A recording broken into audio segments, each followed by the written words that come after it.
کوئی پروپیگنڈا کیا ہے، ان کا کام ہے پروپیگنڈا کرنا، ان کا کام ہے پلاننگ کرنا، لیکن غلطیاں ہماری ہیں، کوتاہیاں ہماری ہیں کہ ہماری بچیاں ان کے ساتھ میں کیسے گئیں۔ مسلمانوں کی بچیاں تو وہ ہوتی ہیں جو مر سکتی ہیں، کٹ سکتی ہیں، اپنے جسم کے ٹکڑے ٹکڑے کرا سکتی ہیں، لیکن کسی غیر کو اپنے جسم پر ہاتھ لگانے نہیں دے سکتی۔ مسلمانوں کی بچیاں تو وہ ہیں۔ اصل غلطی ہماری ہے، ہم مسلمانوں کی غلطی ہے، ہمارے معاشرے کی غلطی ہے، ہماری کوتاہیاں ہیں، جن کوتاہیوں کی بنیاد پر آئے دن یہ خبریں آ رہی ہیں کہ فلاں مسلمان لڑکی، فلاں فاطمہ نام کی لڑکی اور فلاں غیر مسلم کے ساتھ چلی گئی۔ یہ واقعہ کوئی ایک دو نہیں ہو رہا ہے، ایک دو کبھی اتفاق سے ہو جاتا کوئی بات نہیں۔ ابھی پچھلے مہینوں کا جو ریکارڈ محفوظ کیا گیا ہے، تقریباً 5000 مسلمان بچیاں غیر مسلموں کے ساتھ جا چکی ہیں۔ ایک شہر کا ریکارڈ ہے، اس شہر کے اندر تقریباً 2100 لڑکیاں، مسلمان گھرانے میں پیدا ہونے والی بچیاں غیر مسلموں کے ساتھ جا چکی ہیں۔ اور یہ سلسلہ پہلے شہروں کے اندر تھا، لیکن یہ بیماری شہروں سے منتقل ہوتے ہوتے قصبات میں پہنچی ہے، اور قصبات سے اب گاؤں گاؤں کے اندر بھی یہ بیماری جا رہی ہے۔ گاؤں کی بھی لڑکیاں مسلمان غیر مسلموں کے ساتھ میں جا رہی ہیں۔ آخرکار وجہ کیا ہے؟ غلطی کہاں سے آ رہی ہے؟ میرے دوستو، میں مختصر وقت میں چند وجوہات بیان کر کے اپنی بات کو ختم کرتا ہوں۔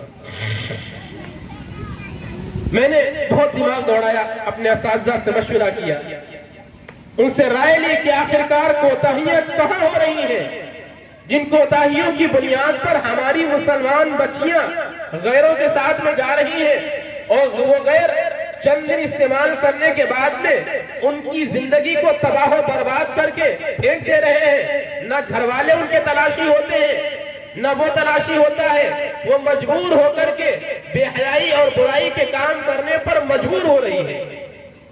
میرے دوستو، بنیادی وجوہات جو میرے سمجھ میں آئی تقریباً 5 اور 6 ہیں۔ سب سے پہلی وجہ، ہم نے شروع سے اپنی بچیوں کے دماغ میں، ان کے ذہن میں ایمان کی اہمیت کو بٹھایا ہی نہیں، انہیں سمجھایا ہی نہیں کہ ایمان کتنی بڑی دولت ہے، ایمان اللہ کی طرف سے کتنا بڑا انعام ہے۔ مسلمان ہونا، ایمان والا ہونا، یہ ان کی نظروں میں کچھ اہمیت رکھتا ہی نہیں تھا۔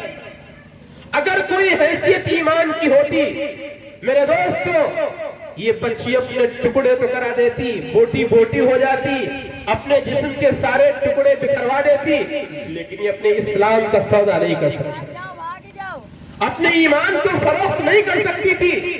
اس کے دل میں ایمان کی اہمیت ہے ہی نہیں، اس کو معلوم نہیں کہ ہمارے پاس جو ایمان ہے، ہم جو مسلمان ہیں، یہ اللہ کا کتنا بڑا انعام ہے، یہ اللہ کا کتنا بڑا احسان ہے۔ ورنہ وہ لوگ گزرے ہیں جن کے اوپر، بچیوں کے اوپر تلواریں چلا دی گئی، عورتوں کے اوپر برشیاں چلا دی گئی، جسم کے ٹکڑے ٹکڑے کر دیے، لیکن ایمان سے پیچھے نہیں ہٹی۔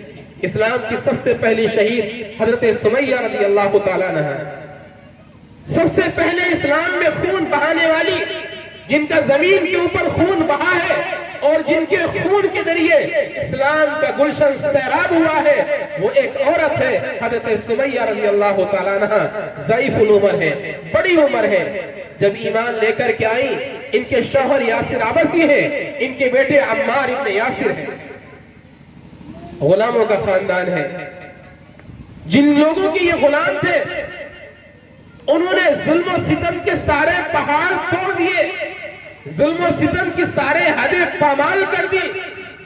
سمیہ بڑی عمر کی ہو گئی ہے، جو ان کا مالک ہے، جو ان کا آقا ہے، وہ گردن کے اندر زنجیر ڈالتا ہے، ہاتھ میں ہتھکڑیاں ڈالتا ہے، پیر کے اندر بیڑیاں ڈالتا ہے، اور مکہ کی چلچلاتی ہوئی دھوپ کے اندر کھڑا کر دیتا ہے۔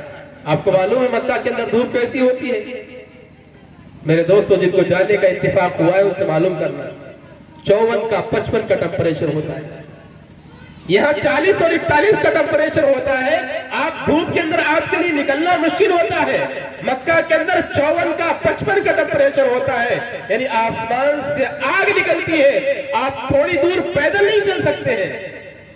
ایسی شدید دھوپ کے اندر اس ضعیف العمر سمیہ کو پیروں میں بیڑیاں ڈال کے، ہاتھ میں ہتھکڑیاں ڈال کر کے، گلے میں زنجیر ڈال کر کے کھڑا کر دیا جا رہا ہے۔ پورے دن حضرت سمیہ تپتی ہوئی ریت کے اوپر، تپتی ہوئی چٹانوں کے اوپر کھڑی رہتی ہے۔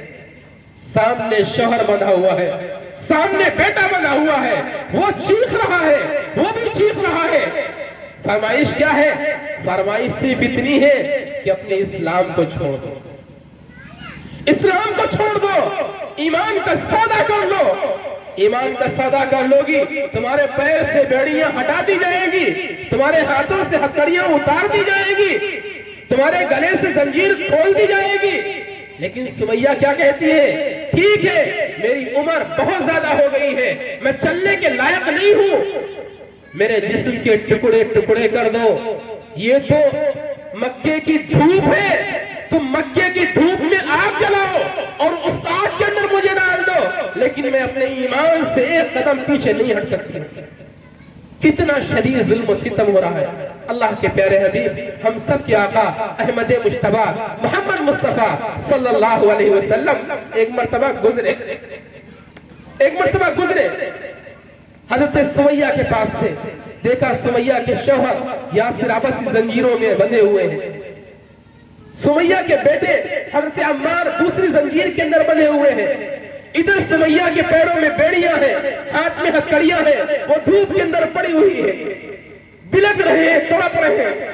اللہ کے نبی علیہ السلام کی آنکھوں میں آنسو آ گئے، آپ رونے لگے اور فرمائے یا آل یاسر فاصبر، اے یاسر کے گھر والوں صبر کرو، صبر کرو، جنت تمہارا انتظار کر رہی ہے، جنت کے حور و غلمان تمہارا انتظار کر رہے ہیں۔ آخر کار وہ وقت آ گیا، ایک دن ابو جہل آیا سمیہ کے گھر پہ، سمیہ پورا دن دھوپ کے اندر کھڑی ہو کر کے آئی تھی، شام کے وقت ڈھال ہو کے زمین پہ پڑی ہوئی تھی۔ ابو جہل آ گیا، ابو جہل نے کہا سمیہ ایمان چھوڑنا یا نہیں چھوڑنا، آج آخری مرحلہ ہے۔ سمیہ نے کہا آخری مرحلہ؟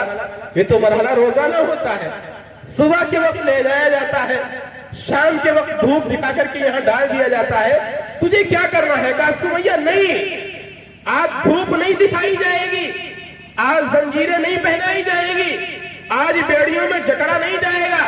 اے سمیہ، آج تیری زندگی کا آخری دن ہے، یا تجھے زندہ رہنا ہے، عزت کے ساتھ زندہ رہنا ہے، اور اگر تجھے ایمان نہیں چھوڑنا ہے تو آج تیری موت ہے۔ سمیہ مسکرانے لگی، ہنسنے لگی، مسکرانے لگی، لگتا ہے منزل قریب آ گئی ہے، منزل قریب آ گئی ہے۔ ابو جہل ایمان کا سودا تو نہیں ہو سکتا ہے، یہ بوڑھا جسم حاضر ہے، یہ ضعیف العمر جسم حاضر ہے، تجھے جو کرنا ہے کر ڈال۔ ابو جہل نے مارنا شروع کیا، زخم چھلنی ہو رہا ہے پورا جسم، مارتے مارتے پورا جسم خون سے لہو لہان ہو گیا، لیکن سمیہ کی زبان پہ ایک ہی لفظ ہے، نہیں، ایمان تو نہیں، سودا نہیں ہو سکتا ایمان کا۔ ابو جہل غصے کے اندر آیا، برچھی کو اٹھایا اور سمیہ کے نازک حصے پہ مارا، وہیں پر گری اور شہید ہو گئی۔ لیکن میرے دوست کو، اس بہن نے، اس ماں نے اپنے ایمان کا سودا نہیں کیا، اس کے دل میں ایمان کی اہمیت تھی، اس کے دل میں ایمان کی اہمیت تھی، ایمان بہت بڑی دولت ہے۔ کاش اگر ہماری بیٹیوں کے دل میں ہم نے، ماں باپ نے یہ بٹھا دیا ہوتا کہ بیٹی ایمان بہت بڑی دولت ہے، ایمان سے بڑھ کر کے کچھ نہیں ہے، وہ بیٹی کہیں جاتی، کہیں پہنچتی، کسی سے اگر تعلق بھی ہو جاتا، لیکن وہ بیٹی اپنے ایمان کی خاطر دنیا کی تمام چیزوں کو لات مار کے آ جاتی۔ سب سے بڑی کوتاہی ہماری یہ ہے کہ ہم نے اپنی بیٹیوں کے دل میں ایمان کی اہمیت کو بٹھایا ہی۔